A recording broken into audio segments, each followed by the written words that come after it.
안녕하세요. 베아트리체의 책 산책입니다. 저번 시간에 이어 오늘 BTS와의 산책을 이어나가려 하는데요. 책에 수록된 12곡 모두 제각각의 주옥 같은 이야기들이 담겨 있어 어느 곡을 선정할까 고민을 좀 했습니다. 이번 베이징 올림픽 시상대에서 우리나라 쇼트트랙 곽윤기 선수가 자신의 마지막 은퇴 무대를 장식하며 추었던 그 노래 다이너마이트를 선정해 보았습니다. 저자의 말로 시작할게요. 다이너마이트의 핵심 노랫말은 Life is Dynamite다. 다이너마이트는 삶의 방식이나 태도를 이야기하는 노래다. 삶은 소유하는 것, having이 아니라 존재하는 것, being이다. 이 말은 우리가 월요일 아침 마음 챙김 시간에 많이 했던 이야기죠. 많이 사는 것, buying이 아니라 멋지게 사는 것, living이다. 삶은 다이너마이트다. 삶은 다이너마이트처럼 스스로를 자기가 가진 모든 것을 폭발시켜 세상을 빛나게 하는 것이다. 삶은 존재하는 경험이며 존재하는 사건이다. 삶은 빅뱅처럼 모든 것을 폭발하여 모든 것을 새로 생기게 하는 사건이다. 네, 삶은 소유하는 것이 아니라 존재하는 것이다. 어떻게 이 나이 때 이런 세계관을 가질 수 있을까 싶은데요. 제가 이들의 나이 때 가졌던 오로지 소유에만 집착했던 그 짧은 세계관이라 할 것도 없는 초라한 생각들을 뒤돌아보면 BTS의 삶과 존재에 대한 인식은 정말 놀랍기만 합니다. 대부분의 사람들은 자신들이 뭔가를 가진다면 비로소 자신들이 뭔가를 할 수 있고 그것은 자신을 뭔가가 되게 해줄 거라고 믿습니다. 사실상 존재, 행위, 소유의 패러다임을 뒤집고 있는 거죠. 먼저 행복한 상태가 되고 나서, 즉 행복한 존재가 되고 난 후에 이 되어 있음의 자리에서 뭔가를 시작해 보는 겁니다.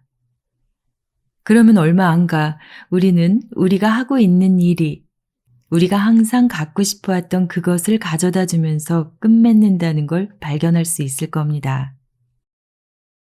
BTS의 네 번째 정규 앨범 Map of the Soul의 타이틀곡인 On이 삶의 그림자와 어두움을 노래했다면 싱글 앨범인 다이너마이트는 삶의 빛과 밝음을 노래합니다.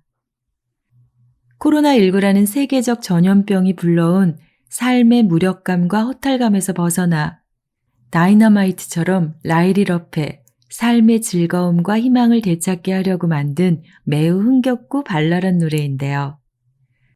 그 무엇도 계획대로 되지 않고 시간이 멈춰버린 것만 같고 큰 소리로 웃어본 게 언제인지 아득하고 누군가의 힘찬 응원을 바라는 마치 달리다가 넘어진 것 같은 기분을 느끼는 모든 이들에게 바치는 곡이라고 합니다.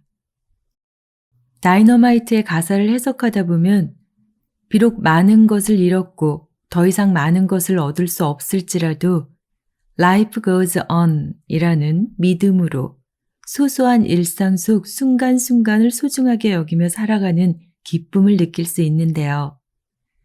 그러고 보니 이 기쁨을 잘 보여주는 소설이 있네요. 바로 어니스트 해밍웨이의 노인과 바다입니다.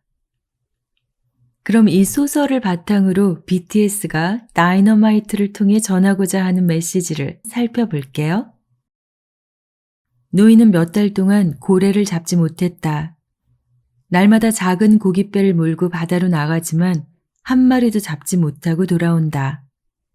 고기를 잡지 못한 지 85일째 되는 날, 그는 먼 바다로 나가 드디어 어마어마하게 큰 청새치를 잡는다.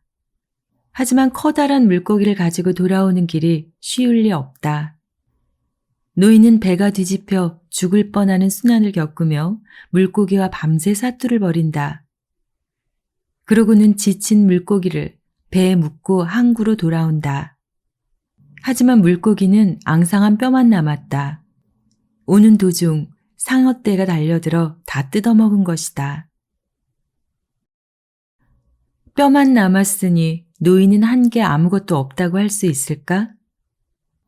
소유의 관점에서 보자면 물고기가 없어졌으니 노인은 결국 물고기를 못 잡은 셈이다. 그러나 물고기 피쉬는 없어도 노인에게는 물고기를 잡는 피싱 체험이 남았다. 어쩌면 노인이 잡으려 한 것은 큰 물고기 자체라기보다 큰 물고기를 잡는 위대한 삶 또는 그러한 삶을 향한 의지가 아니었을까? 그에게 소중한 것은 물고기라기보다 물고기를 잡는 행위였다. 노인에게 삶은 소유하는 것이 아니라 멋지게 사는 것이었으니까.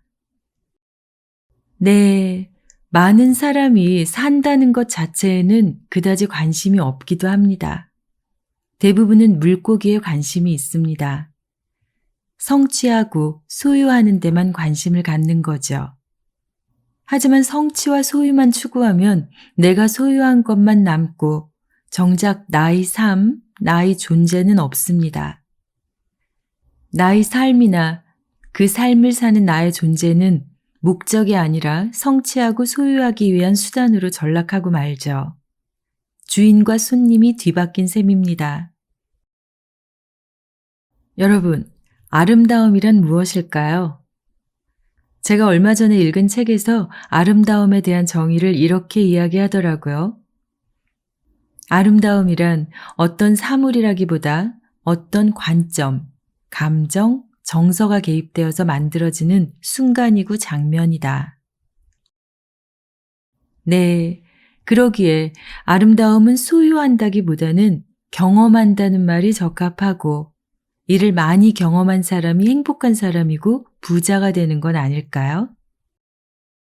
그래서 BTS도 이렇게 노래합니다. 삶의 아름다움은 억대 집과 자동차를 소유하는 데 있는 게 아니라 아침에 일어나 신발을 신고 우유 한 잔을 마시고 드럼을 치고 노래를 부르고 전화도 하고 아이스티를 마시고 탁구를 치고 친구들을 불러 파티를 하며 수다를 떨고 새벽이 올 때까지 미친 듯 춤추며 일상을 사는 데 있다고요. 펑크와 소울로 도시를 빛내는 데 있다고요. 삶은 샤이닝 하니까요. 존재의 철학자 에리 프롬은 소유냐 존재냐에서 이렇게 말하죠. 사랑은 소유할 수 있을까? 사랑은 사물이 아니다. 사랑은 행위일 뿐이다. 프롬에 따르면 사랑을 하는 데는, 삶을 사는 데는 두 가지 방식이 있다고 합니다. 하나는 소유지향의 삶이고 다른 하나는 존재지향의 삶인데요. 이 두 가지 삶의 방식을 행성과 별로 비유하자면 별은 스스로 빛나지만 행성은 다른 존재가 빛을 비추어 줘야 빛날 수 있는 존재랍니다. 존재지향의 삶을 사는 이는 별처럼 자신이 소유한 것에 기대지 않고 삶을 사는 행위나 과정 자체로 빛나지만 소유지향의 삶을 사는 이는 행성처럼 자신이 소유한 것에 기대야 자신을 드러낼 수 있죠. 여기서 저자의 말을 한번 들어볼게요. 별이 빛나는 까닭은 스스로 폭발하기 때문이다. 스스로 빛나는 존재지향의 삶을 살려면 별처럼 끊임없이 스스로 폭발해야 한다. 내 속에 있는 내가 아닌 것을 끊임없이 해체하고 파괴해야 한다. 소유를 지향하고 지키려는 보수적인 나를 폭발시켜 새로운 나를 생산하고 창조해야 한다. 참된 삶은 다이너마이트와 같다. 참된 삶은 다이너마이트처럼 나와 세상을 밝힌다. 네, 소유를 지향하는 이는 나는 소유한다. 그러므로 나는 존재한다고 생각하죠. 나의 정체성을 소유에서 찾습니다. 더 많이 소유할수록 더 많이 존재한다고 믿는 거죠. 이런 사람들의 가장 큰 병은 삶의 의미와 목적을 과거나 미래에서 찾고 현재의 순간을 무시하는 겁니다. 반면 존재를 지향하는 이는 나는 행위하거나 체험하거나 경험한다. 그러므로 나는 존재한다고 생각하죠. 나의 정체성은 내가 소유하는 것이 아니라 내가 어떤 행위를, 체험을, 경험을 하는지가 보여줍니다. 그러기에 이런 사람들에게는 과거나 미래보다도 현재의 순간이 중요하죠. 왜냐고요? 시간은 삶의 수평적 차원, 현실의 표면층이잖아요. 그러나 삶에는 깊이라는 수직적 차원도 있습니다. 수직적 차원에서는 현재의 순간이라는 입구를 통해서만 접근이 가능합니다. 현재 순간에 있는 그대로를 의식 속에서 받아들이면 삶의 수직적 차원 깊이에 또 다른 세상이 열리겠죠. 신은 말합니다. 거기에 이르는 길은 거기에 있는 것이다. 그냥 자신이 이루고자 하는 곳에 있어라. 그건 이토록 간단하다. 너희가 해야 할 일은 아무것도 없다. 행복해지길 바라느냐? 행복해라. 현명해지길 바라느냐? 현명해라. 사랑이길 바라느냐? 사랑이여라. 어쨌든 바로 이런 게 너희다. 라고요. 그렇다면 앞서 프롬이 제시한 행복한 사랑을 할 수 있는 사랑의 기술은 무엇일까요? 사랑을 소유하려 하지 말고 존재 자체로 경험하라. 이런 거겠죠? BTS는 삶의 다이너마이트를 폭발하고자 합니다. 그 이유는요, 모든 소유물이나 소유욕을 없애고 싶어서입니다. 그럼 BTS가 삶의 다이너마이트를 폭발하며 살고 싶어하는 삶이란 어떤 삶일까요? 앞서 말씀드린 대로 일상을 즐기며 삶을 체험하고 존재하는 소유에 얽매이지 않는 자유로운, 그래서 빛나는 삶입니다.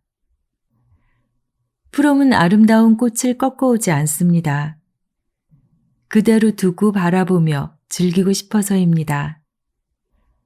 아름다운 꽃을 꺾어오지 않는 삶이란 어떤 것일까요? 멋진 여행 사진을 찍어오기보다 여행 가기를 즐기고 유명한 영화 줄거리를 기억하기보다 영화 보기를 즐기며 멋진 사랑을 하기보다 사랑하기를 즐기며 일상을 체험하며 존재하고 소유에 얽매이지 않아 자유로운, 그래서 빛나는 삶입니다. 나를 나로 만드는 것은 내가 가지고 있는 경험, 그리고 이 경험에 대한 나의 생각입니다. 소유물은 내 삶의 중요한 부분이 될 수 있을지는 몰라도 나 자신의 중요한 부분이 될 수는 없습니다.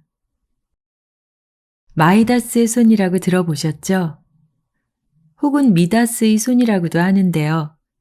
손으로 만지는 건 무엇이든 황금으로 변화시킨다는 그 손. 그래서 파울로 코엘료의 연금술사를 떠올리게 하는 손이죠. 요즘은 운용 수익률이 좋은 펀드 매니저들을 일컬어 마이더스의 손이라고 부르기도 하는데요. 그리스 로마 신화 속 미다스 왕에 대한 이야기 잠깐 들어보실게요.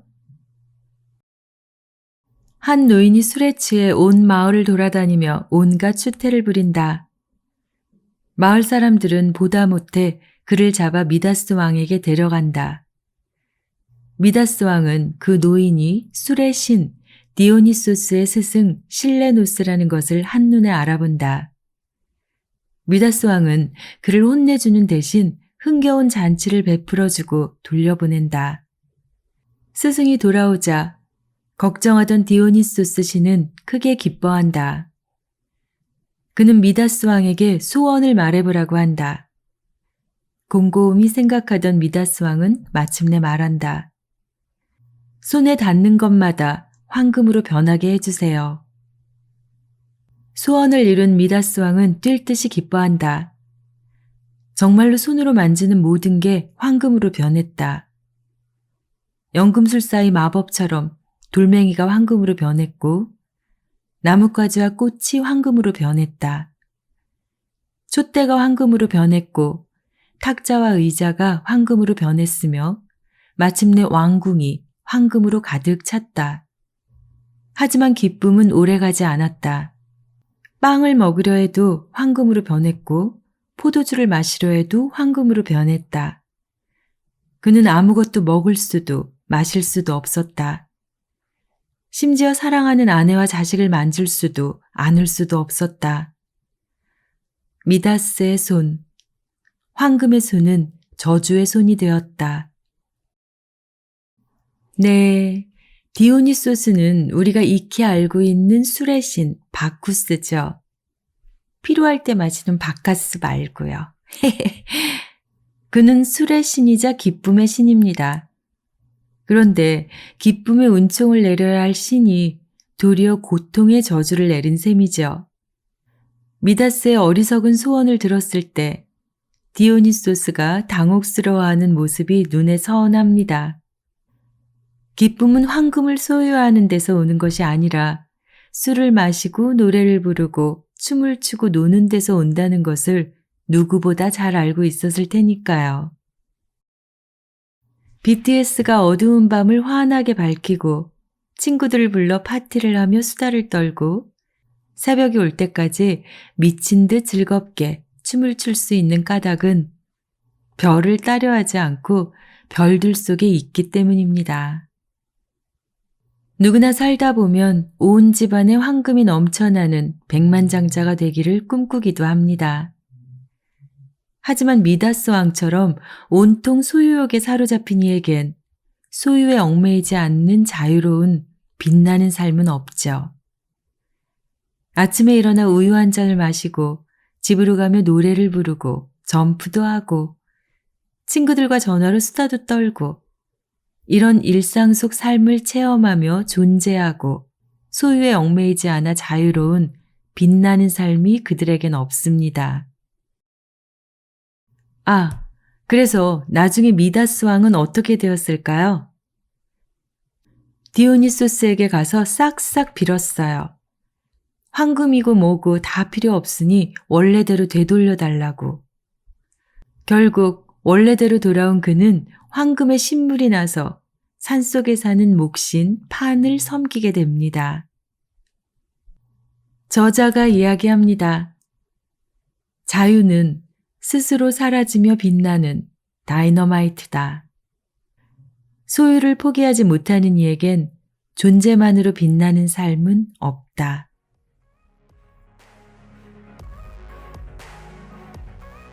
BTS가 노래합니다. I'm in the stars tonight. 오늘 밤 난 별들 속에 있어. Life is sweet as honey. 인생은 마치 꿀처럼 달콤해. 넌 어때? 여러분은 어떠신가요? 소유를 내려놓고 내 존재를 느끼며 꿀처럼 달콤한 일상을 경험하며 보내고 계신가요? BTS처럼 말이죠. 삶을 변화시키는 책 한 권의 기적, 베아트리체의 책 산책이었습니다.